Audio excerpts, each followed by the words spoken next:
Hello, it's a pleasure to be here today to talk with you about SIDS and sleep-related deaths. This is a really important topic because we see all too much of this across the country and in our local neighborhoods. There's a lot of new information that's come out over the past 20 years that has an impact on what we can do for families in our communities.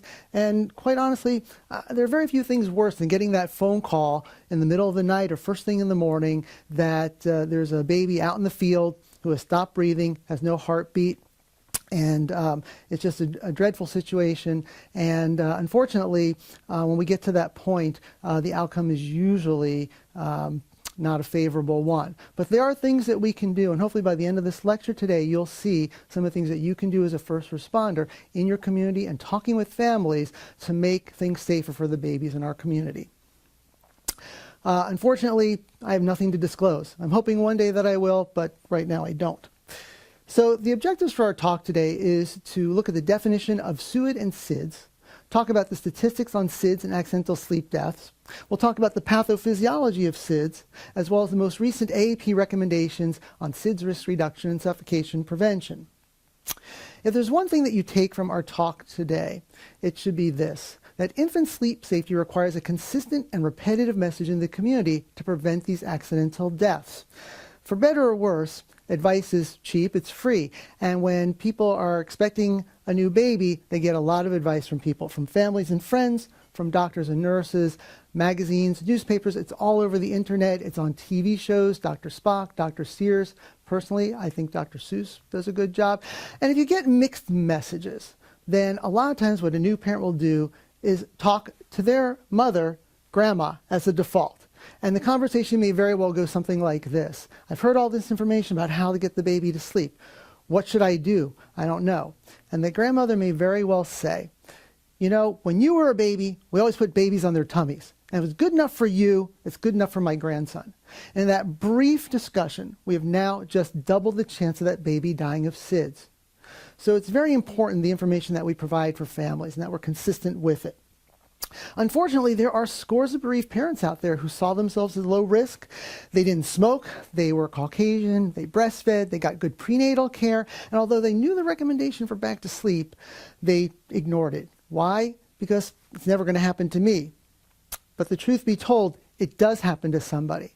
And then when it does, in their anger, in their pain and grief, they may come back to you as a provider and say, why didn't anybody tell me it was dangerous to sleep with my baby? That's one of the reasons why we're here today, to talk about what the recommendations should be so that we have less parents, and hopefully one day no parents, coming back to us wanting to know what happened, why their baby died suddenly and unexpectedly. So let's all get on the same page to start out here and talk about some definitions. So co-sleeping is this vague and confusing term trying to describe the shared sleep arrangements between the infant and the parents. We don't like this term because some people use it to really muddy up the waters. So we want to be very specific about our terminology. We want to talk about bed sharing, which is, hopefully by the end of this talk you'll see, is an unsafe situation where an individual shares a sleep surface with the infant, versus room sharing, which is what is recommended today, where the parent and infant are close to each other in the same room, but they're on a separate sleep surface, as seen in this cartoon at the bottom of the slide. Now, you're all familiar with the term SIDS, but you may be less familiar with the term SUID or SUDI. They're interchangeable. It stands for sudden unexpected infant death. And the group of children that die from SUID, they are previously healthy infants, and when they do die, there's no obvious cause of death when you first look at what happened. Now later on we may get an explanation after a good death scene investigation or perhaps an autopsy, but initially it's unclear why the baby died. So if you have a baby who died in a fire or in a car accident, that is not a case of SUID. Now SIDS represents a subcategory of SUID, as seen in this schematic here. And you can see there are many spokes to the wheel of SUID. Some of the things are really fairly rare: metabolic disorders or inborn errors of metabolism. Other things are much more common, such as SIDS, accidental suffocation, and in some cases we just don't know why the baby died even after the investigation. What's exciting to us as providers and as researchers is that a lot of the cases that we thought were SIDS actually turn out to be accidental suffocation. Why is this so important to us? Because we know how to reduce the risk of SIDS, but we can't prevent it. However, accidents are preventable. So we're talking about an injury prevention issue now. And so there are things that we can do in educating families to reduce the chance that there's going to be an accident in the home. So to be formal, we'll give the exact definition of SIDS. The ICD-9 definition is the sudden death of an infant that remains unexplained after the performance of a complete postmortem investigation. And that includes a full autopsy, and that includes toxicology, measuring temperatures of the body and the room temperature. You have to have a complete examination of the death scene. You need to do death scene review. This may include a doll recreation of the scene. And then you also have to review the baby's medical history. If you do all these things and there's still no obvious cause for the baby's death, then it would be considered a SIDS. There are some facts that you should know about SIDS. It's the leading cause of death for infants between the age of 1 month and 1 year of age. That's called postneonatal infant mortality. Again, it's a diagnosis of exclusion. The cause of death is assigned only after all other causes have been ruled out. As you can see from this graphic here, the peak incidence for SIDS is between about 1 and 4 months of age. It tails off after about 6 months, but there are still cases out through the first year of life. There's a higher incidence in male infants, about a 3 to 2 differential compared to female infants. We used to say that SIDS was much more common in the winter months, but the most recent data suggests only about a 10% disparity from the seasons. There is a higher incidence in preterm and low birth weight infants, and SIDS is also associated with young mothers, maternal smoking during pregnancy, as well as late and no prenatal care. If we just look at the issue of smoking, if mothers did not smoke while they were pregnant, about a third of all SIDS cases would disappear. This is why it's so important that this education is given before women decide to get pregnant, preconceptional education. We also see some racial disparity with SIDS. It is 2 to 3 times more common in certain populations. In the African American population, it's twice as common. We don't know all the reasons for this, but a couple of things that play a role here is that African American women are more likely to put their babies on their tummies in the prone position, which doubles the risk of dying. They're also more likely to share the bed with the baby, and that's another important risk factor. In our American Indian and Alaska Native children, we see a 3 times increased risk of SIDS death, and part of the reason in those populations is that there's very high rates of bed sharing as well as alcohol use and cigarette use. And when you combine those things together, then it's a very explosive situation. There are some things that SIDS is not. It's not preventable, but the risk can be reduced. It's not caused by vomiting or choking. People used to put their babies on their tummies because their fear was if they're on their backs, they would choke to death if they spit up. Turns out not to be the case. It's not caused by immunizations. I'll show you some data a little bit later that immunizations are actually protective against SIDS. It's not contagious. It's not child abuse. It's not neglect. And it's not the cause of every unexpected infant death. If we look at the statistics, we see again far and away, although these data are from 1999, it's just the same for 2007, the most recent data available, that SIDS far and away between 1 month and 1 year of age, the leading cause of infant mortality. If we add in the first month, so we take the whole first year, there are about 4,500 babies dying every year of unsafe sleep conditions, SIDS and suffocation deaths, or undetermined deaths.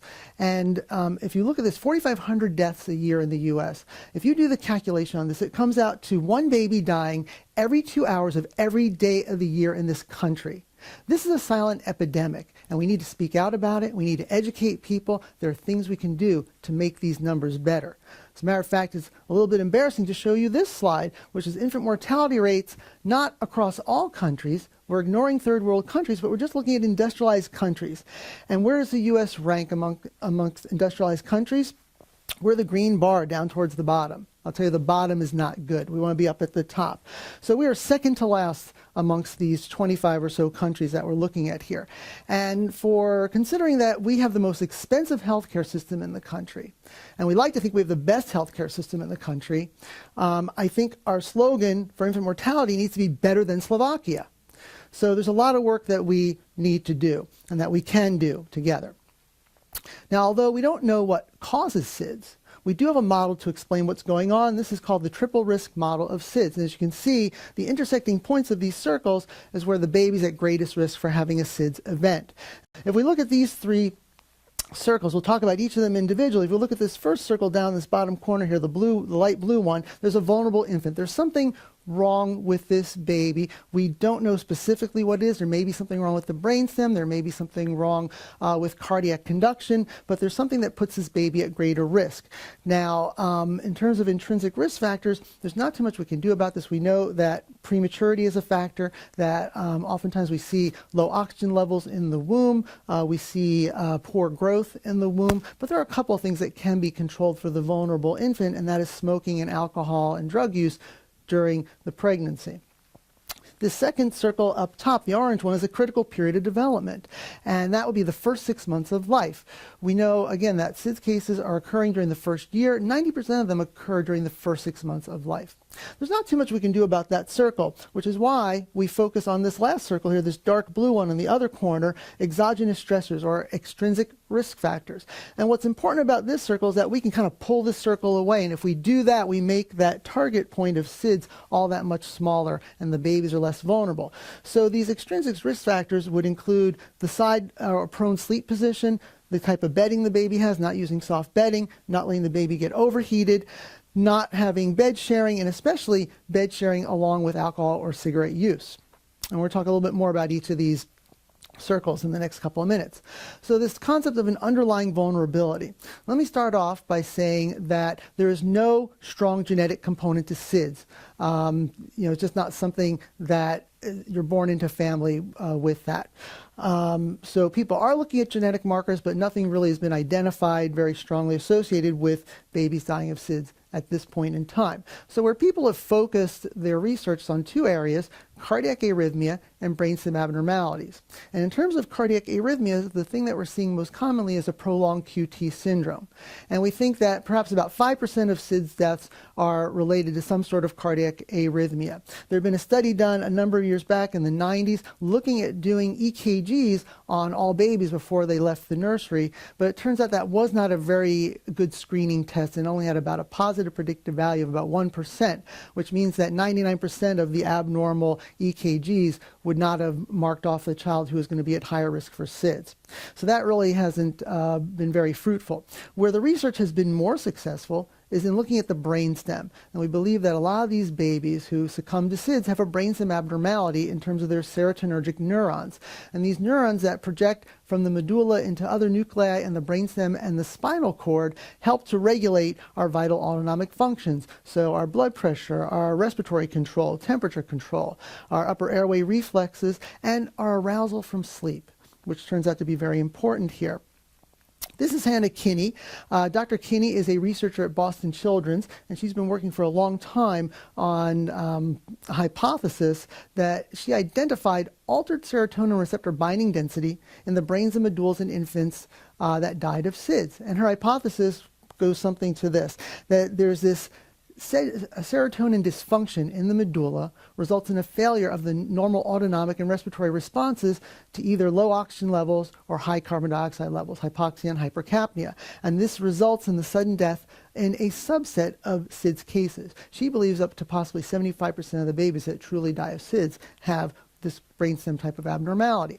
There's some good data supporting this hypothesis. Some of this comes from David Patterson, who works with Dr. Kinney. And what we're looking at here are serotonin receptor binding densities in very fine sections of brainstem. And this control case over here we see has a very high staining. It's very colorful. But we compare that to the SIDS case on the other side of the slide, and we see very little staining. So there's a difference in these babies in terms of the serotonin receptor binding density. More data has come out in the last year or so, again from Patterson's lab, where they've actually been able to measure the serotonin levels and the enzymes that help to produce the serotonin, and we find that they're about 20 to 25% lower in the brains of the babies dying of SIDS compared to the control brains. Now, unfortunately, at this point in time, we have no markers, either by radiologic studies or through blood, to be able to determine which of the babies are potentially at risk. But it is something that people are working on in the research labs. So that second circle we talked about is that critical period of development. 90% of SIDS cases I mentioned occur in the first 6 months of life. It's a period of rapid brain growth. There's lots of developmental changes in sleep state organization, arousal, cardiorespiratory control, and metabolism. And we also see individual differences in the normal physiologic maturation of the brain and brainstem. And there are individual variations in the development of muscle tone and head control. So if you have a baby who may be at a little bit greater risk and they're put face down, they don't have good head control, maybe that's the child that's not able to lift his head up and turn it to the side to escape from a position where he's rebreathing and developing hypoxia. And again, we really like to focus on these modifiable pre- and postnatal environmental stressors. So avoiding the prone and side sleep positions, avoiding nicotine exposure, not having soft bedding. The baby needs a firm sleep surface. The adult bed is not an appropriate sleep surface. Not overheating, overbundling the baby, and not sharing a sleep surface with the baby. So when we look at the environment, well, the first environment is in the womb. So we look at the in utero environment. And we know that something goes on because low birth weight and babies with intrauterine growth restriction are at higher risk of dying of SIDS. We also know nicotine exposure is very important because it alters the expression of certain receptors in the brainstem area that are important for these vital autonomic functions. We know that babies, when we study them as preterms that have been exposed to cigarette smoke, have a decreased recovery from low oxygen levels. We know that if you take these premature babies and we stimulate the trigeminal nerve, there's an impaired arousal for that. And that is related to the urinary continine levels, which is the metabolite of nicotine. And we know also that there are altered programming of cardiovascular reflexes in infants that have been exposed to cigarette smoke during pregnancy. So here's a baby sleeping very comfortably on her tummy. Oftentimes, as a clinician, we'll have a parent or grandparent say, we were trying to get the baby to sleep, having problems. Somebody said to put him on the tummy, and you know what? She's sleeping better on her tummy, doc. And it is true that babies that sleep on the stomach will have longer periods of sleep, but that is a dangerous thing at times. So these babies are less reactive to noise, so they do sleep longer. They experience less movement, but they have this higher arousal threshold. They don't arouse to a threat in the environment as quickly. And they can experience sudden decreases in blood pressure and heart rate control. And quite honestly, there are certain babies that are just really going to sleep themselves to death. So it's just not a safe position for babies to sleep in, and there's good data for that. Now here's one example. This is from a New England Journal article from Drs. Keeney and Thatch, explaining the pathogenesis of SIDS. So normally when the baby is put into this unfavorable sleep position, they start to rebreathe. The normal response for them to be is the head to lift up, their head to turn to the side so they get fresh air and they don't continue to rebreathe. And the baby who's going to die of SIDS, though, unfortunately, they don't lift their head or turn. They keep breathing in the same air, which gets to have lower and lower levels of oxygen and higher levels of carbon dioxide. And eventually, they start getting hypoxic coma. It leads to bradycardia and gasping, and eventually a failure of this autoresuscitation mechanism that leads to their death. So there's been a series of recommendations that's come out through the AAP over the years based on some of the data that we've been talking about.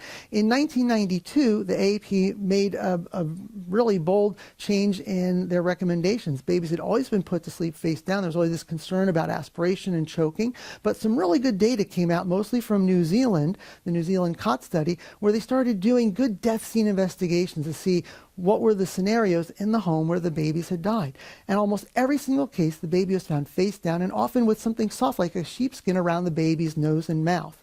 And so looking at this data as well as data from the Netherlands, where they originally had babies on their back, and sometime in the late 70s, early 80s, some doctors came up with a recommendation to put them on the tummy to help with their neurodevelopment. And then monitoring very closely over the next years, they saw their SIDS rates jump up significantly. They put 2 and 2 together, they switched their recommendation to the back, and their rates went down. So there's really good data that babies are at higher risk of dying if they're on the tummy. So in 92, we said on the back or the side. Then as more data began to accumulate, we started to say back is best, side is an alternative, but the baby should not be prone. However, by 2000, the AAP no longer recognized the side position as a safe alternative. Because you think about it, it's not a very stable position. If the baby's laying on the side, they're going to flop to one way or the other. It's why positioners became popular in that time frame. And unfortunately, what we would see is that the baby is more likely to fall into that prone position from the side, and then they're at much higher risk of succumbing to SIDS. So in 2000, we made the recommendation on the back only.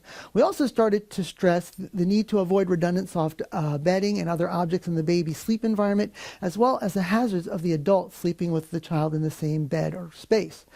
And it wouldn't be until 2005 where enough data accumulated where we made the recommendation that the baby and parents should share the room but should never share the bed.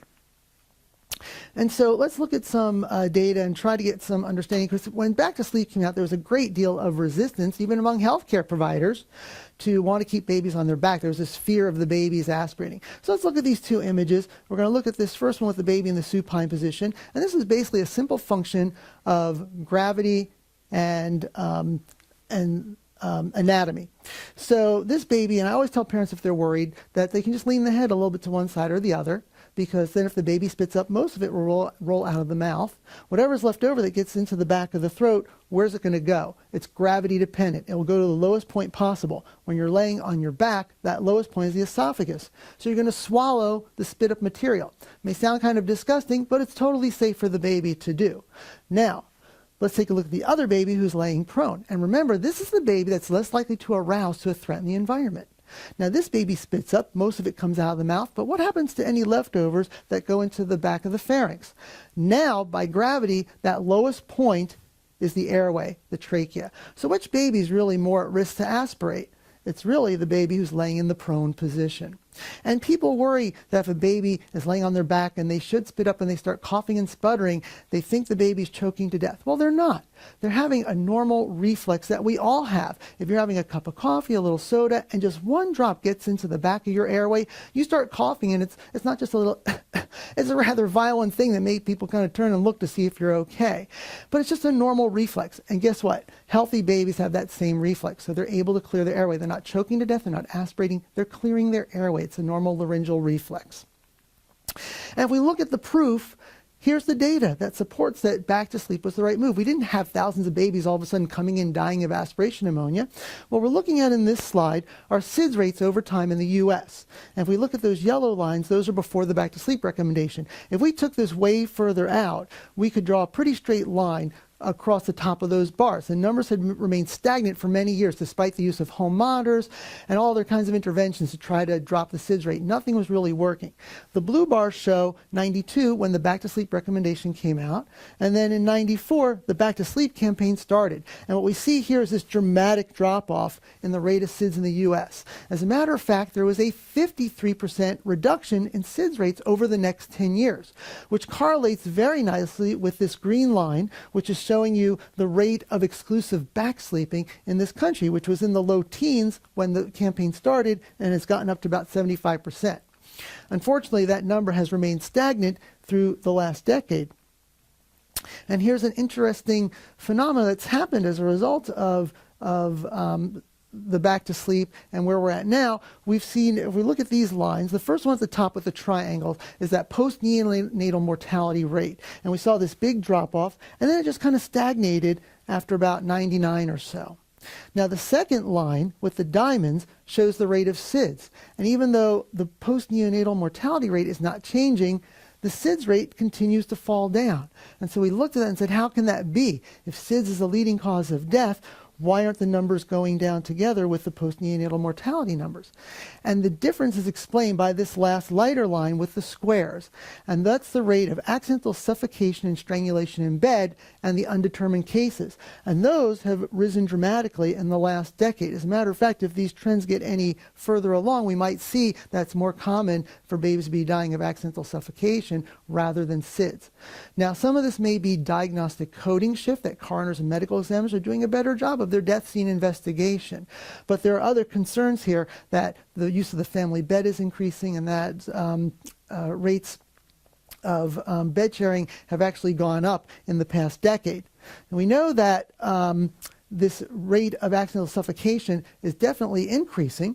Here's a slide from Carrie Shapiro-Mendoza's work that has shown between 1984 and 2004, over a 20-year period, there's actually been a quadrupling of these accidental suffocation strangulation deaths. So those have increased dramatically. And then even going further along in this past decade, data released from Julie Gilchrist at the CDC has shown that if you look at the top 10 areas of accidental injury deaths for children, we've made progress in 8 of the 10 areas that are the top 10. The only 2 we failed in are prescription drug overdoses for adolescents, and the other one is right here, accidental suffocation deaths for children, and particularly infants. And there's been another 30 to 50% rise in the last decade.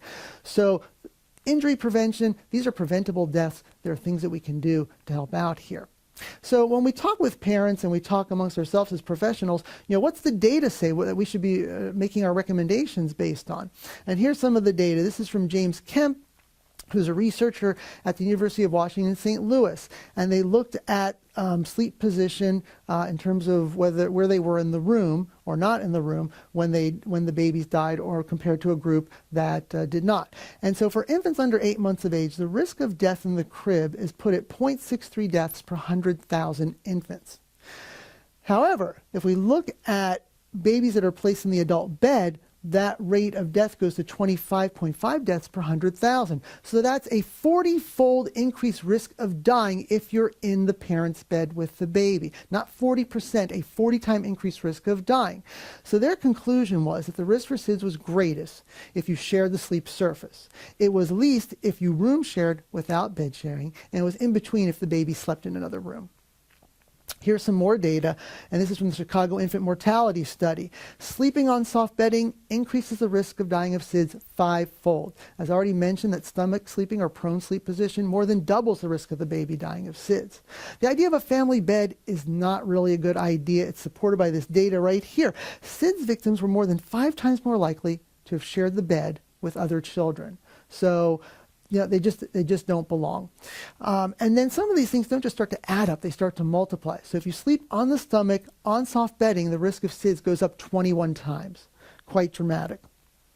And I don't think it takes a lot of imagination to look at a picture like this and think that this baby could be at risk for getting into trouble with their breathing, and that if they can't lift their head up, they could be at risk for dying of a SIDS or suffocation event. And if we look at the data, what we are finding is, when we do good death scene investigation, is that the majority of these deaths are about the sleep environment. This is data from Allegheny County, Pittsburgh area, right here in Pennsylvania, and almost 90 SIDS deaths that they reviewed, almost 90% of those deaths, the babies were found in an unsafe sleep environment. So these are all modifiable things that we can have an impact on as providers and educators. And it's not just in Pennsylvania. We can go state by state. Here's data from North Carolina. Again, over a 2-year period, they had over 100 babies dying of what they called SIDS.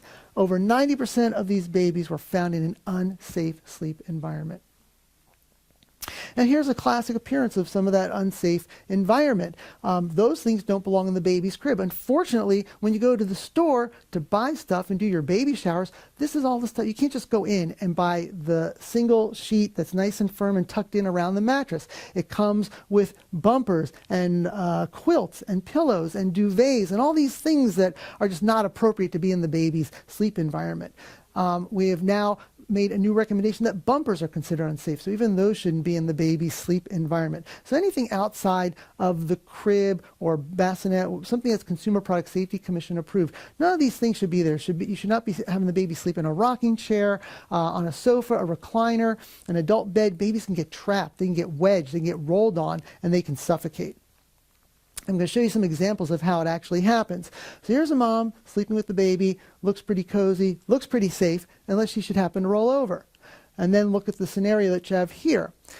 You have the baby face down, soft bedding. There's enough weight in the human arm to suffocate a newborn baby. It's as simple as that.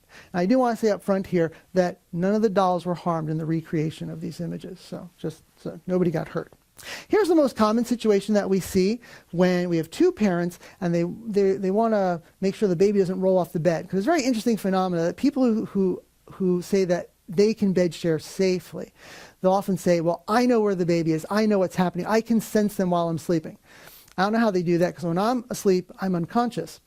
But they kind of hedge their bets because they don't want to put the baby off to the side because they know that baby could roll off the bed and fall on the floor and get injured. So they put the baby in between them. But look what happens. It just doesn't take very much movement for somebody to end up rolling over on top of the baby.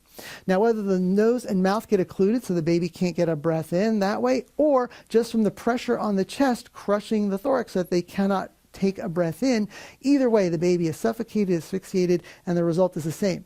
Unfortunately, when we do the death scene investigations, we ask to see the parent's bed clothing. And when that happens and you see a big blotch of bloody pulmonary secretions laying there right where the baby is up against them, then everybody knows kind of what happened in that scenario. And it's a very distressing thing for the parents to have that realization what happened in their bed or sofa.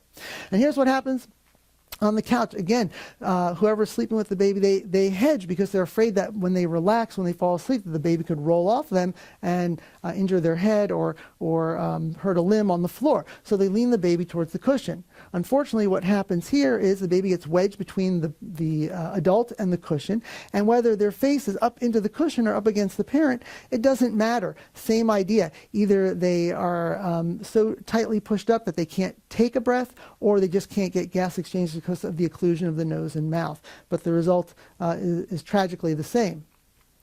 There are tons of epidemiologic studies that have confirmed this over and over again, the danger of sharing the bed with the baby. If I put all the studies up on the slide, the writing would be so small you wouldn't be able to see it at all. So I can't show you that. But I can show you a little bit of data from one of the most recent studies from just a year ago, January 2012. And this was done by Dr. Veneman, who leads the German SIDS group, as well as Dr. Moon, who's in charge of the AAP SIDS task force, and Peter Blair, who also does this research in England. So it's kind of a multinational group. They took all the data, did a meta-analysis from multiple studies. And what did they find? That the combined odds ratio for SIDS in any type of bed sharing versus non-bed sharing infant is almost a threefold increased risk for the baby dying of SIDS. The risk goes up much higher if the mom was smoking in the house. It goes up to a sixfold increased risk of dying. But the risk is greatest when the baby is less than 12 weeks of age. In the first 3 months when the baby is smallest and can't move around and escape if they should get stuck up against the parent or rolled over on a parent, then the risk of dying is tenfold compared to babies that are non-bed sharing. So it's pretty strong data that suggests that bed sharing is just not a safe thing for parents to be doing with their babies. So the next part of this talk, I'd like to go over the latest information from the SIDS Task Force Statement in November 2011. Just start with some key points here. We just kind of expanded from SIDS to other sleep-related deaths because of the increasing incidence, as you've seen from the previous slides, and these similar environmental conditions. We want to be consistent and reinforce and expand the 2005 recommendations. We want to make everything easy to understand with specific answers to common questions, which can be found in the technical report. And we also wanted to try to overcome barriers to implementation with evidence-based answers. Because we need to move beyond just a simple message of back to sleep. That baby is very cute and sleeping on her back. This baby is sleeping on her back too, but that is not a safe sleep environment. So we need to expand our information that we're sharing with families. And if we look at those environmental factors, a lot of them match up for SIDS and suffocation. Soft bedding, the adult bed or couch, overbundling, loose bedding, bed sharing, as both risk factors for SIDS and suffocation. Now, stomach sleeping is a risk factor for SIDS. It's not been proven for suffocation, but it's kind of an empiric thing that would seem to make sense. Also with the cigarette smoking, that's an unknown. So let's review the most recent task force statement, and then I'm going to spend a little extra time on some of the newer concepts that are coming out that some of which may be a little controversial for people. So babies should be on the back for every sleep event, whether it's for the night or for a nap. They should always be on the back. Always use a firm sleep surface that is approved for infant use. Okay? The baby should sleep on a separate surface but close to the parents. Again, that idea of room sharing. Don't use any soft objects. No loose bedding, no wedges, positioners, or bumpers. And the bumpers is a new recommendation. Get regular prenatal care. If we have less premature babies, less low birth weight babies, lower risk for SIDS. Another new recommendation was to breastfeed your baby as much as possible. It turns out there's actually a dose response curve that the more breast milk a baby gets, the lower the risk is for SIDS. Consider offering a pacifier at every sleep opportunity. I'm going to show you there's very strong data that correlate between pacifier use for sleep and a decreased risk of SIDS. Avoid overheating and head covering of the baby. Another new recommendation is get your baby immunized. We don't know what causes it, but there's a lower risk of SIDS in those babies who get their immunizations on time. And avoid commercial products marketed to reduce the risk of SIDS. Anything that says it can prevent SIDS, that's just a false claim that you should ignore. There's no product that prevents SIDS out on the market. And don't use cardiorespiratory monitors as a strategy for reducing the risk of SIDS. Those monitors are useful in an intensive care nursery situation where a baby's going home and they're still having apnea related to their prematurity. That is a different disease from the process where there's SIDS. Supervised and awake tummy time is recommended to facilitate the neck and head muscle development and minimize the risk of developing flattening of the head, or what we call positional plagiocephaly. And there are some other recommendations. I'm not going to go into the details. It's very wordy, but the bottom line is we want all healthcare providers to get on the same page and start doing the same education right from the time the baby is born in the nursery or in intensive care. And we also want media and manufacturers to be careful about their messaging and not show pictures of babies sleeping face down. And we want to continue research so that eventually we can get to all the causes of these deaths and find a way to prevent them if possible. So let's talk about some of the things that are a little bit new. One of them is eliminating the use of bumper pads. And before we even came out with this recommendation in Chicago, the city council banned the sale of bumper pads in Chicago. So why use bumper pads? Why don't we need bumper pads? The original intent of bumper pads was to prevent injury and death due to head entrapment. So if you look at the older cribs, the slats were so far apart that the baby could slip their body through, but the head is the biggest part, and the head would get entrapped and the babies would be asphyxiated. Instead of building a better crib with the slats closer together, we came up with the idea of using bumper pads so that the baby couldn't slip through those wide cracks. Eventually, we made a better crib. And so now those slats are no more than 2 3/8 inches apart. And if you're in the home and looking at this, you should not be able to pull a soda can through if it's vertical. Or you can take a dollar bill out. The width of a dollar bill is the same as that width. The slat should be no wider than that. So basically now that unless you're Gumby, a baby is not going to slip through that size of a slat distance, there's really no reason for those bumper pads to be present. And there have been some fatalities related to bumper pads. This is data from Brad Thatch using Consumer Product Safety Commission reports. And he found 3 mechanisms for deaths related to bumper pads. One of them was the soft and fluffy bumper pads that the babies kind of got trapped up against and suffocated against. Sometimes the babies would get trapped between the mattress and the crib or a firm bumper pad, and they would get wedged and asphyxiated from that. Or with really long ties, those babies could strangle from the ties. Now, there's no evidence that bumper pads or other products similar to that prevent injuries, significant injuries in young infants. And because of the potential for suffocation, entrapment, and strangulation, these products are no longer recommended. As a matter of fact, our neighbors to the south in Maryland, they've just put in place a new ruling that as of June of this year, it will be illegal to sell bumper pads in the state of Maryland. And so kudos to them. Hopefully we can see that happen in Pennsylvania too. New recommendation of vaccinations, getting your vaccinations to reduce the risk of SIDS. This was kind of an interesting phenomena. If we look back to the 1970s, there were some case reports that came out where babies got their shots and died. And there was a concern that maybe the shots were responsible for SIDS. But it turns out that the peak time of SIDS, the peak incident time, is right the same as when babies are getting their shots, between 2 and 4 months of age. So a lot of research went into it, a lot of case control studies, and eventually the Institute of Medicine concluded that the evidence favors rejection of any causal relationship between exposure to the vaccinations and SIDS. As a matter of fact, Dr. Veneman has done some additional research and done a meta-analysis looking at this, and the evidence suggests that immunizations actually have a protective effect against SIDS. We're not sure what that effect is, but we do see it consistently in the data that's out there.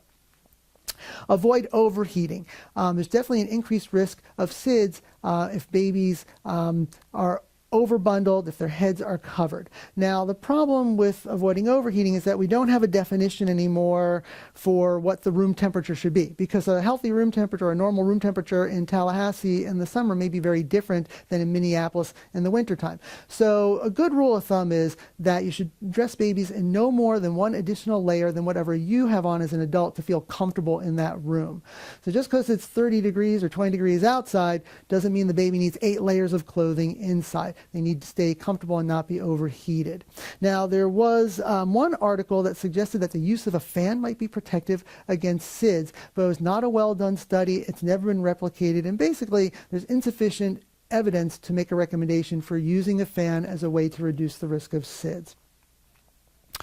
In terms of swaddling, there are pros and cons of whether you decide to swaddle your baby or not. It definitely has a calming effect on baby. It promotes sleep and decreases the number of awakenings, and it does encourage the use of that supine position because it would be really bad to swaddle a baby up and then put them face down. But there are some cons involved. If it's not done properly, it can worsen hip dysplasia. It can increase the respiratory rate with a really tight swaddle. If you do too much swaddling and bundling, babies can get overheated. And there are some concerns about the impact it has on the arousability of the baby from sleep. Bottom line with swaddling, there are some uses for it, but there's insufficient evidence for us to recommend that as a routine strategy to reduce the incidence of SIDS. So if you're going to swaddle, it should be done properly to avoid those hazards that I just mentioned, and it does not reduce the need to follow the other recommendations for safe sleep practices.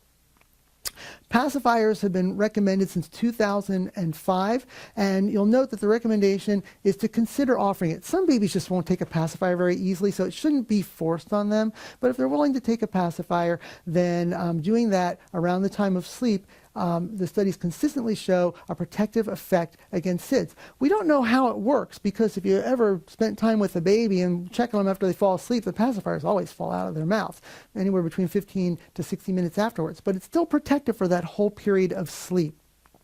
We don't know if it's just changing the positioning of the mouth, of the jaw to the airway, or if it's encouraging better breathing through the nose, or changing the arousability of the baby. There are a lot of things that people have suggested, but we don't know why it works, but it does. Now, some people do worry about pacifier use. They worry about the development of the jaw and the bite. And the truth be told, non-nutritive sucking is just a normal phenomenon that babies enjoy doing. It's a way for them to soothe themselves. The American Academy of Pediatric Dentistry and the AAP have concluded that as long as you get rid of the pacifiers by age 3, you're unlikely to have any long-term problems with dental development. There's definitely some increased risk of ear infections, about 1.2 to 2 times increased risk, but that doesn't start to happen until after 6 months of age. So if you're worried about ear infections or you find that your baby is prone to ear infections, you might want to start weaning off the pacifier after 6 months. There's some suggestion of increased risk for gastrointestinal infections, and certainly there's more colonization with fungus, with Candida, and babies developing thrush. Now, in terms of pacifiers and breastfeeding, there are some early observational studies, which is the weakest form of data collection, that showed this relationship between using the pacifier and decreased breastfeeding duration.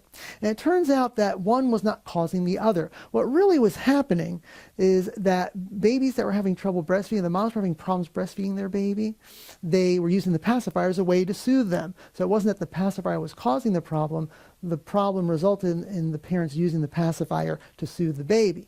Once well-designed trials were done, multiple studies showed that there's no correlation between decreased breastfeeding duration and the use of the pacifier. There was one study that showed that if you gave the pacifier and you were breastfeeding, if you did it in the first week of life, there was some shortening of duration of breastfeeding. So the recommendation as it stands is that you should wait until breastfeeding is really well established, 3 to 4 weeks out, before you offer that pacifier. If you're a bottle-fed baby, then start using the pacifier right away. And basically you want to do this when the baby is falling asleep. Never force it on them. Never shove it back in after they've fallen asleep. Don't coat it with any kind of sweet or sticky solutions, because once the teeth come in, they'll start getting dental caries with that. And you need to clean the pacifiers off and check them regularly so you don't have any broken pieces that could cause a suffocation. And that way you can breastfeed successfully, have safe sleep with the pacifier use, and be safe and healthy. Some parents will complain that they don't want their baby on the back because of flattening of the head or bald spots. And this really is the normal shape of the American baby's head now. It's a flattening of the head called brachycephaly, but it's a temporary thing and it goes away with time. What people get more concerned about is this kind of parallelogram kind of shape to the head, which is called plagiocephaly, or oblique head shape, and that's significantly increased in frequency since back to sleep. But there are things that we can do to prevent this plagiocephaly. We can change the head position at sleep time. So if you lean the head to one side for a few days in 1 week, then lean the head to the other side during the next week. Or change the orientation of the baby to the room. If they're down at one end of the crib one week and they're always looking out towards the window, if you flip them around the other way with the feet at the other end of the crib, then they'll be forced to turn their head to look at what's so interesting, and that way you're not always positioning to one side of the head. Another thing that's really important is not to have excessive time in the car seats and bouncy seats, because you're still getting that pressure. You say, well, they're not lying on their back, but you're still getting that pressure on the back of the head, on the occiput, that flattens things out. So we want to encourage tummy time when awake and observed.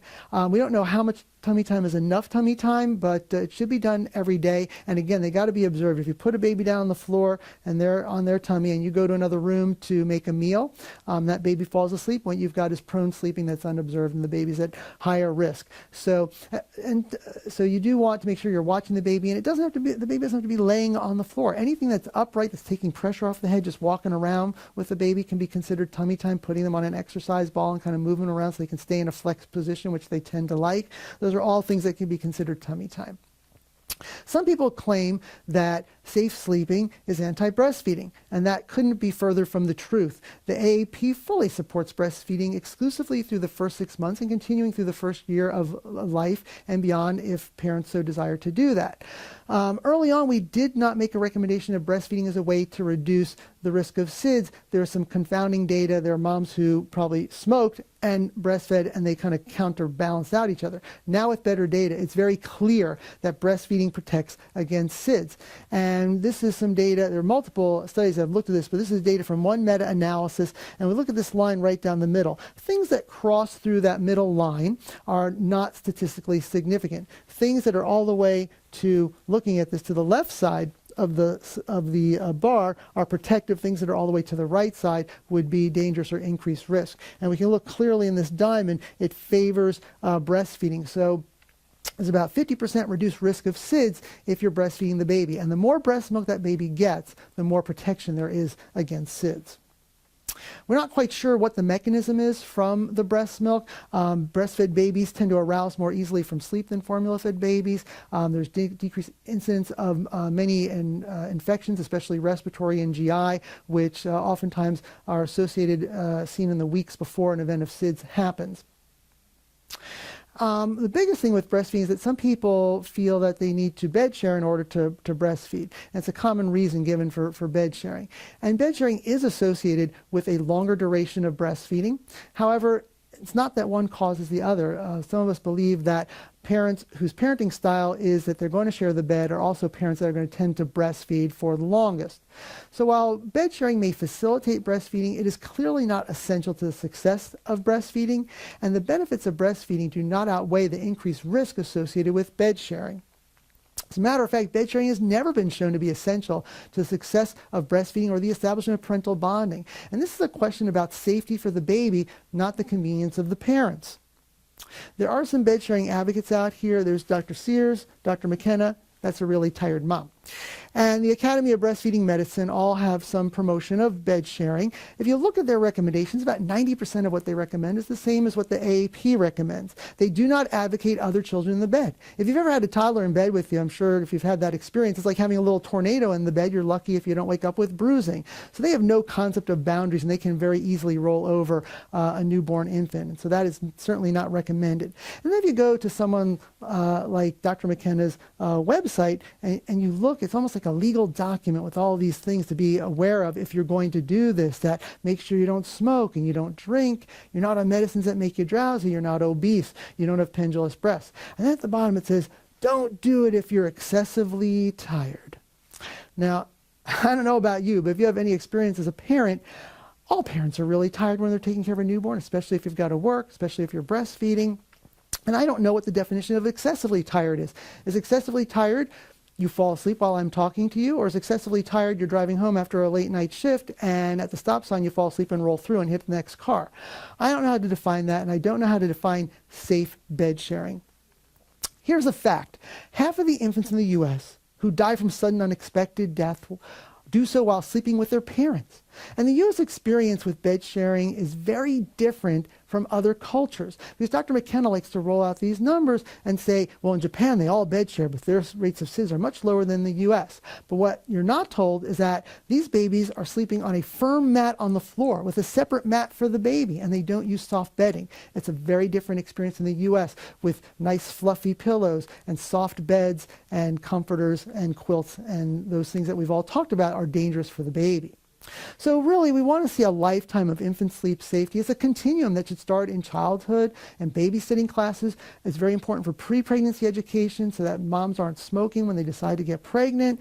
We want to make sure that we're doing good counseling during pregnancy and prenatal education so that we're not getting the wrong gifts during the baby shower that then have to be returned. We want to model and do appropriate education in the hospital, including families and friends and babysitters. And it needs to be reinforced by physicians in the doctor's office, especially when the parents are getting real tired after a month or two out and they might be caving and start doing things to promote deeper and longer sleep that may be unsafe for the baby. And of course, we need to get to the grandparents, and we need to work with other people in the public. There's a disproportionate number of deaths in daycare centers. We work with religious leaders. If people don't want to listen to us as healthcare providers, they may still listen to a priest or minister or rabbi. So as healthcare providers, we each have a role to play in terms of promoting some of this sleep safety. Nurses have a very important role because people just intrinsically trust nurses. And whatever the nurse does has got to be the correct thing to do, and I'm going to do it at home. So it's more than what the nurse just says to the parents. If they say, put the baby on the back, but the baby comes out from the nursery on its side with the crib propped up, well, that's what the parents are going to do at home. We know that supine positioning demonstrated by the nurse in the nursery can almost double its use in the home.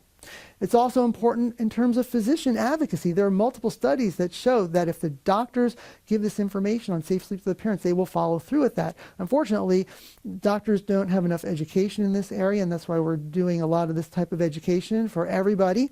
And, it does have a significant impact. This is a study from the National Infant Sleep Position Study from Eve Colson, who reviewed this data, found that only 1/3 of mothers were advised by their doctor to use the supine position. But if they got that information from the doctor, they were 3 times more likely to position the baby properly. So very important. As a first responder, what are things that you can do when you're in the home? And if somebody's evaluating the calls for chest pain and the person that you're working with has a chance to look around the house, there are keys and clues that you can use to see whether or not you need to do some education with that family. So is the crib being used properly? If the crib is full of all kinds of gifts and toys and things, or if it's filled with all kinds of baby supplies and clothes, and guess what? You can do a pretty good guess that if there's not a pack and play or something else, then they're probably sharing a bed with that baby. Also, you can look and see, you shouldn't have all these bumpers and pillows and loose things in the baby's sleep area. So if you're seeing those things, it should generate a discussion about how to make that sleep environment safer for the baby so there isn't a suffocation death. Should also look for unsafe cribs. And again, if you need to, measure the distance for those slats. If they're really, really wide apart, it's an antique crib, that's something that shouldn't be used. And they need to have something else to put the baby in. So I want to make sure that the slat distance is appropriate. Also, drop rail cribs are no longer recommended and in use. You can't even buy them anymore. That recommendation went in sometime in 2010, but until recently, hotels, motels, and daycare still had some time to make that transition. But as of 2013, nobody should be using drop rail cribs, because those can break apart. If the rail should come apart, it's not put together properly, or the screws come loose, then this is the exact scenario that can happen. The baby slips down, they get entrapped, and they can suffocate. So no drop rail cribs should be used, and that should generate a discussion if you see that. Look for signs of smoking in the home. We've talked repeatedly about cigarette smoke during pregnancy, but secondhand smoke is just as important. We saw that from some of the data with bed sharing and cigarette use, much higher rate of that baby having some sort of either accidental suffocation, death, or SIDS. So look for those things, and that should generate a discussion. And then in general, you just want to make sure for your overall safety, if there are smoke detectors, carbon monoxide detectors, that there are no cribs close to loose blind cords, which can result in a strangulation of the baby. And if there are mobiles in the crib, they should be removed by the time the baby is 6 months of age. So by the time they start standing up and getting a hold of them, that can be a strangulation risk for the baby. There are resources that are easy for you to use and get to. This is taken from sidcenter.org. These are tearaway sheets that you can get. They were part of the new Safe to Sleep campaign that just came out in the past year. It's developed by the NIH. And so those are real easy to make use of. There's also brochures that you can get from the NIH or Department of Health of Pennsylvania has them available as well. There are some barriers that you might encounter while you're talking with parents. Parents may often say something like, well, I'm afraid of putting the baby in the prone position because of this fear of choking, or my baby's sleeping better on the stomach. Or they say, babies are real fragile. They need soft things around them. And they have pillows all around them on the bed, which is extremely dangerous. Some people will say, SIDS is God's will. One of the things that we use, we start talking more about overall sleep-related deaths, suffocation deaths, because if somebody can't wrap their head around the idea of SIDS, because they'll say, if we don't know what causes it, then how can you tell me how to prevent it or reduce the risk? Why should I listen? If it's going to happen, it's going to happen. Say, all right, well, instead of talking about SIDS, let's talk about suffocation. All that soft, fluffy bedding, that pillow in there, you can understand that if that pillow gets up on the baby's face, they could suffocate. So most people can understand that concept of suffocation, of the mouth and nose getting blocked off. And then if you get them to get rid of that soft bedding, the bumpers and things like that, you've not only protected them against suffocation, you've reduced the risk of baby having a SIDS event as well. And then some people sleep with their baby to be good parents. They think they're being good parents, they're being vigilant. They're sleeping with the baby because they're afraid of gunshots, they're afraid of animal bites or bug bites. And there are things that we can do to help rearrange the room and show parents how to keep it safe so that they don't have to share the bed with the baby. It's also important to give parents tools for fussy babies, because when you get real sleep deprived, you tend to not have the best judgment anymore. So there's the tools of the 5 S's: swaddling, side carrying, shushing, swinging, and sucking. Those are all great things that you can encourage parents to do so that they can calm babies down. Also, infant massage is great, just to change an environment, or getting a friend or another family member to help just so you can get a break and get a little bit of rest. So some changes that we look at in terms of what we can talk about in our practice: we discuss overall sleep safety instead of just SIDS. We focus on those concerns about aspiration and choking with parents of young infants, and perhaps using one of those images to look at the anatomy and talk about gravity, and it becomes very easy to understand with the pictures why it's safe for that baby to stay on the back. Discourage use of bumper pads and other soft bedding, and encourage room sharing without bed sharing, and discuss the normal sleep cycle, because parents have this misconception that their baby's just going to sleep through the night right off the bat. And babies have a different sleep cycle than we have as adults, and they do need to wake up every few hours. They need to eat, and that's just the normal sleep cycle. So they're not bad babies or bad sleepers if they wake up a few times during the night. That's just normal. We need to train parents to have the right expectations of what to expect. So we're really trying to achieve a cultural shift in our community, which for safe sleep, which, at this point we have some things holding us back: inconsistency of message, the need for more healthcare provider education, bad advice from friends and on websites, and inappropriate sleep products.